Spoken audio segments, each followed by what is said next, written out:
Hello, Dumela, ni hao to all my aviation fans, and I'm back with another model comparison video. And I'm very sorry for being away for so long, but I had to contend with moving countries and getting the furniture and stuff. So yeah, but without further ado, let's take a look at the models. Now, the first model we take a look at is the Boeing 757-200 with the old Delta box style.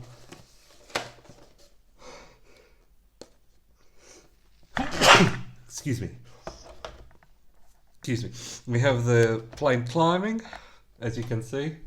We have all the data back here. The plane's model is 2008 model when Delta and Northwest officially started merging.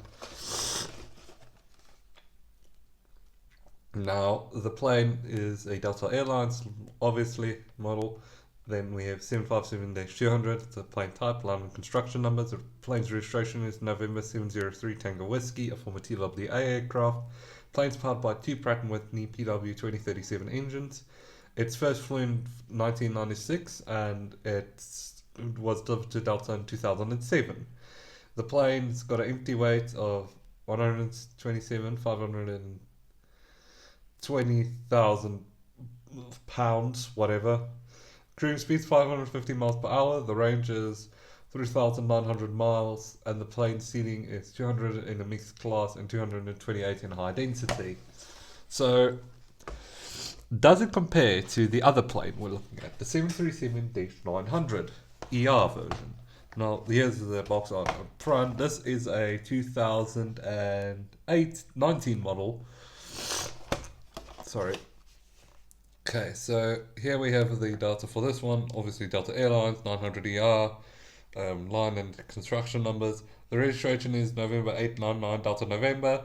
The plane's powered by two CFN 56-7BE engines, and the plane was first flown and delivered in 2018. This is the empty weight, 524 miles per hour. The range is pretty similar to that of the 757, just a few hundred miles short of it, 2,393 miles, and the mixed capacity is 177. So the 757 still holds more, but the planes are fairly similar. So let's get started by looking at the 757. So as you can see, there's no nose cone detail. Sorry for the mess, this is a second-hand model. So there's no real no cone detail, but you do still have the sensory details, Delta logo, the doors.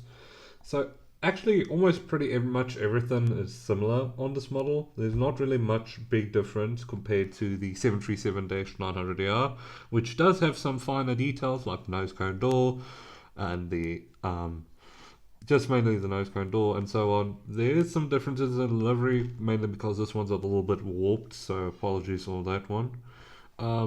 But yeah, pretty much deliveries are very similar. I think this one's just a little bit thicker and more neat. But pretty much similar, very much the same. But there are some big differences. Let's take a look underneath because that's where most of the differences are. So we do have our nose doors, obviously. We do have our cargo doors. We do have our Gemini Jets logo and stand hole, but we don't have all the details that come with the underside. We don't have our landing gear doors. We don't have rolling landing gear, as you can see. And we don't have the other sensory details underneath. And we don't have our APU doors. So there's not as much detail on this model as there is on the other one. And there's also another thing that's missing. But this is an older model. This is the 2008 version. I think there are other versions from different time periods, like later to this, when the delivery was also updated with rolling gear. And you will see it just in a moment when I show you. Here we take the Delta, and as you can see, we have the Delta logo underneath, as well as the rolling gear and all the sensory details that come with it. So, yeah, that's the main difference between these two models. The other main difference is that this one does have like spiky little objects on top, you know, like the sensors and so on. This one doesn't. I think they only started doing that stuff like, I don't know, 2012, around that time. So I'm not really familiar. Just let me know. So, which one of these two planes do I think is better? I'm personally a fan. I'm a 737 fan, so I like the 737-900ER.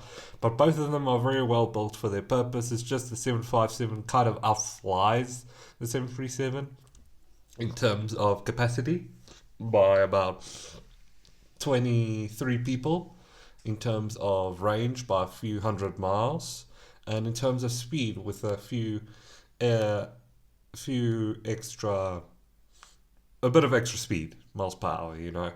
So that's pretty much all the difference.